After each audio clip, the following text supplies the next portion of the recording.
Hello everyone, welcome to this week's edition of Telegraph Herald, More Than the Score. I am your host Steve Ortman. Alongside me this week, Brenden West. How's it going, Brenden? Pretty good. Staying a little bit dry now after this past week, but you know, everything is a-okay over here in this seat. Yeah, down the Drake relays. Yeah. Honestly, not the most ideal conditions. Are you dry yet? Yes. It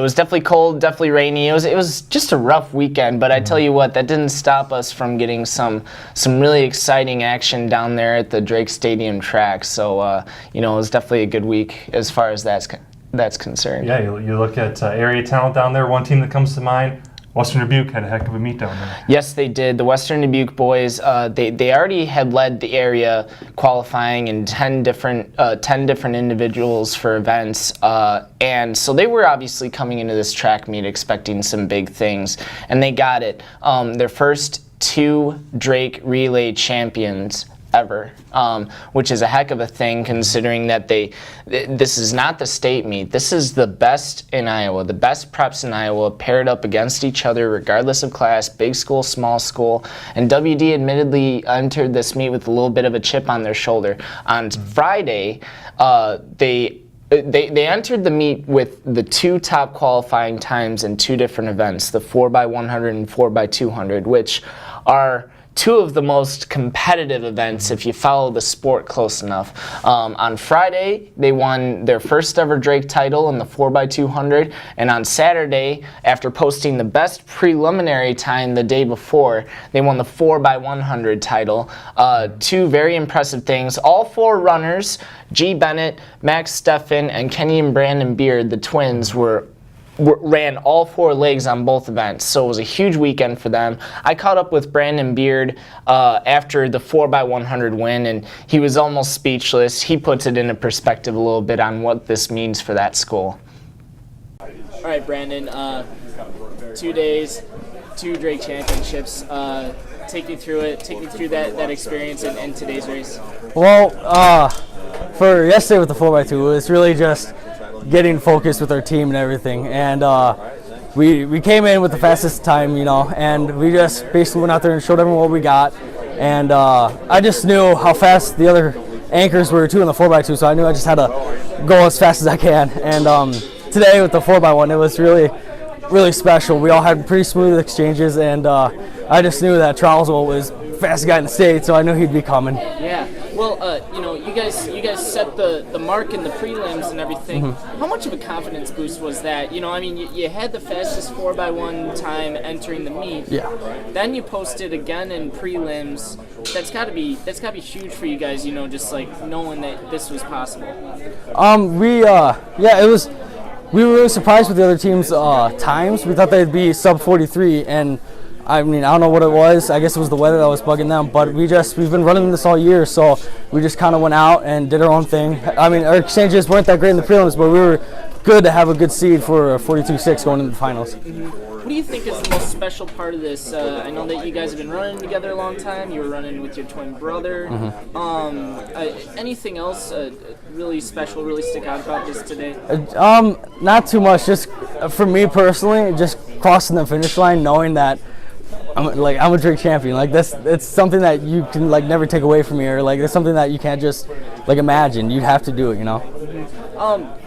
It really seemed like definitely on the final 2 legs, it seemed like Kenny really picked up a lot of steam, and then you just kind of took it, and you had did you feel like you had a really strong run there at the finish? How did you feel, I guess, on that leg? Oh, with Kenny having the 3rd leg, and I know how fast he can go around that corner, and I trust Kenny with the baton and him gaining ground on other people, so him doing that, I have full faith with him, and I got out, he got the stick, and I just gave it my all. Lastly, there's still plenty of season left here. You got districts and then states, so preview that for me. What's I'm sure you're going to celebrate this one, but after that, what's the focus going to be? Just basically more days at practice, just kind of celebrate when we get back, and just get back to it, get back on what we've been doing. All right, Brandon, congratulations. Thank you. All right, that was Western Dubuque's Brandon Beard. Now, Brenden, you look at what this team accomplished down at Drake against all the schools here in the state. Obviously, expectations, aspirations must be high when it comes state meet time. Well, yeah, I mean, if you win 2 events at Drake, you know, you're going up against every single team in the state. So when they separate that out by 4 classes, I think the WD is obviously going to have high hopes when the state meet rolls around here on May 18th. But here's a few other notes that I saw. Those 2 relay teams weren't the only ones that medaled. Billy Blaser competed in the most historic shot put competition. Historic. Yes, historic. It was the first time that 4 throwers had thrown a shot put for 60 feet or more. Billy didn't win that, but he got 3rd place. But the good news for Billy is he was the top 4A performer, and he outthrew the second best 4A performer in the shot put by quite a little bit, a kid from Cedar Rapids, Kennedy. So Billy Blaser's looking really strong in his event. We've got Alex Kaufman, who competed in the 400 hurdles. He also medaled with a 6th place finish. And the WD boys 4x400 also cracked into the standings with a 5th place finish in that event. So when you separate all that out and parse it down and just get these guys paired up against their classes, I would not be surprised if WD scored in a lot of events. And even though it's kind of tough to bring home those team trophies sometimes, I think WD is definitely aiming to try to get one of those 1st, 2nd, or 3rd place trophies down at the state meet this month. We'll definitely keep our eyes on that. Now, Bobcats not the only team to find success down at Drake. Dubuque-Wahlert also has some success down there as well. Yes, it was a little bit of sweet redemption for the Golden Eagles. They entered this meet having posted the best 4x200 time. So when they won their 4x200, it was a clean Dubuque County sweep in the boys and girls championships. So it was incredible.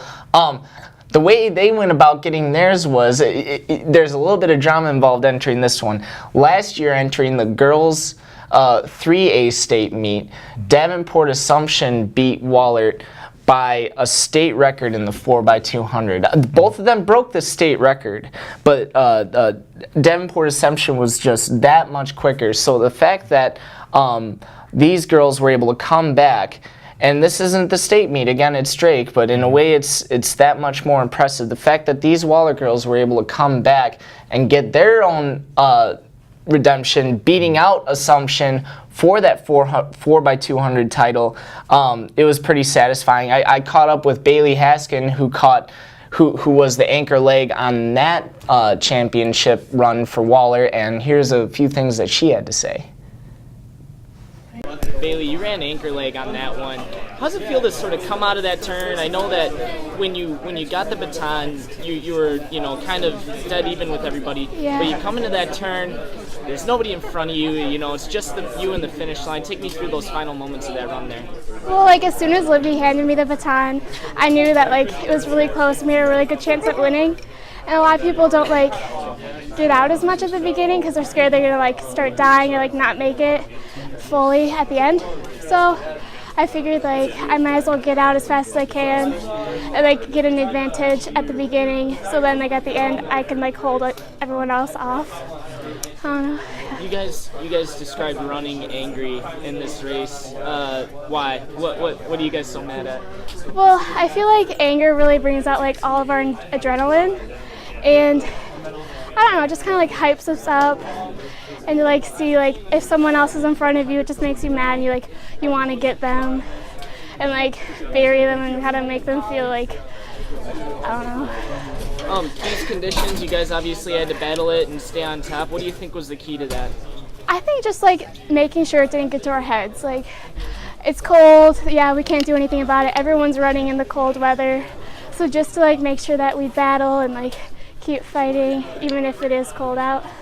Lastly, you're a Drake champion with your teammates here. How's it feel? It feels surreal. It's awesome. All right, congratulations. Thank you.